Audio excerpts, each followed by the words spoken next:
Uncle Yarv number 15, Megalothymia edition. Some Cromwell guiltless of his country's blood. Narrated by Skeptical Waves. Published Monday, September 6, 2021 by Curtis Yarvin. Quatekmak in Lake Placid writes. I'm 30-something, have a wife and kid, am supposed to be providing for them, but I just don't give a fuck. What should I do? We're not homeless. I'm not a complete deadbeat. I sell technology, actually, albeit not that well, and my power level is hidden, very hidden, so hidden I can't even find it anymore. I used to dream of being a great artist, writer, philosopher, poet, what have you, but now I'm chasing the nightmare of being a bagman and I can't even do that to a reasonable level of competence. I was raised a Unitarian, I suppose, and was excommunicated, of a sort, very lightly asked to leave Sunday school, for bad behavior. I went to theater school and was told I was quite a precocious young talent at directing and writing. My life seemed very clear at the time, a kind of Orson Welles type of deal was burning on my horizon, but my head got all screwed up with drugs, loneliness, and inceldom until the whole world was just a mote of dust. Anyway, somehow I fell into this career path and a wife who wants me to make money, and I'm not high anymore, but all I want to do is spend my time playing games and reading based articles and listening to based podcasts and having based ass arguments in my own head.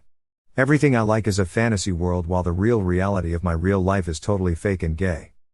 I know I should give up my useless escapes for a more serious life, but like a man to double business bound I stand in pause where I should first begin and both neglect. And like Claudius I too cannot repent. So what do I do? It's as though I know how to negate, to throw out, to waste, but can't put in an honest day's work to build.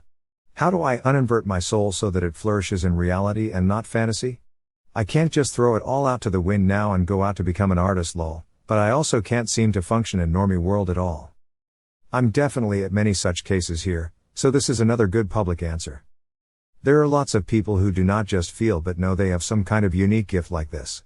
Yet the real rails on which our society runs has so few ways for those gifts to actually get in gear and do work that is both great and real. Mostly it's elegy in a country churchyard, but for neats and or wage cucks. Some Cromwell guiltless of his country's blood. Not that I am about to let you off the hook with this Thomas Gray shit, Quatekmak. You seem to be asking me to go full Jordan Peterson on you. Well, I will.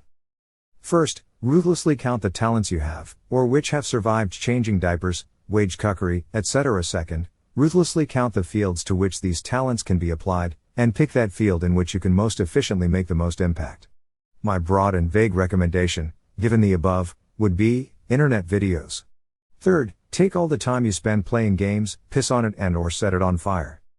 You could even throw in the based podcasts, output, not input. You are based already. Do you need to be more based? Produce, don't consume. If you have motivational problems, use peer pressure. Join some kind of creator group, like Justin Murphy's. Or just imagine your ancestors staring down at you, glaring balefully, as you masturbate. I am sorry for being so harsh, Quatekmak. But while I am in no position to condemn your megalothymia, your human need for relevance beyond yourself, I am in a position to condemn you for being such a huge pussy about it. My late wife was a talented dramatist herself, she wrote amazing dialogue. When we met she had just finished an MFA in playwriting. Later she switched to screenplays and still later to radio plays. During the whole time we were together, she also worked a full-time job and of course did a considerable amount of the parenting, making sure to leave as many hours of the week as possible for me to pursue my own megalothymia. Of course, this was a rational calculation, she knew how tough the odds are in her thing. Not that they were not tough in my things. In any case, by the spring of 2021, when she turned 50, I convinced her that it was fine to retire, it had long been fine, she should homeschool and write. She retired on her birthday, then died a month later. Her desk is over there to the left, with a bunch of her blue sticky notes still on it. Jen, the writer, did not end up with a writing career. Her husband, actually we always said boyfriend and girlfriend, a charming tick any couple can borrow, the coder, did. Nonetheless I am absolutely confident that could she have seen the future, she would not have optimized away any of her diligence and effort. And anyway, all those scripts are still there, in boxes or files, they did not exist, but they do exist. So buck up, bucko. And make something happen. You're not dead. Actually, if your creative juices are starting to ebb, they do that, alas. A friend and I once had a script idea that I'm sure he won't mind me sharing. It's a buddy picture, a road movie, a story of midlife crisis, of male friendship, transformation, crisis and triumph, With George Clooney and Steve Coogan. George Clooney, as Hunter Biden. Steve Coogan, as Jordan Peterson. Hunter and Jordan meet at a cheap, flea-ridden rehab in Zagreb. Inspired by the need to fix their lives by driving to Albania in a convertible, they bust out of rehab, pursued by the latter's daughter, the former's ex-girlfriend and her pimp, and a big guy's security detail. The ripped from the headlights cinema event of the year, the film Bucko.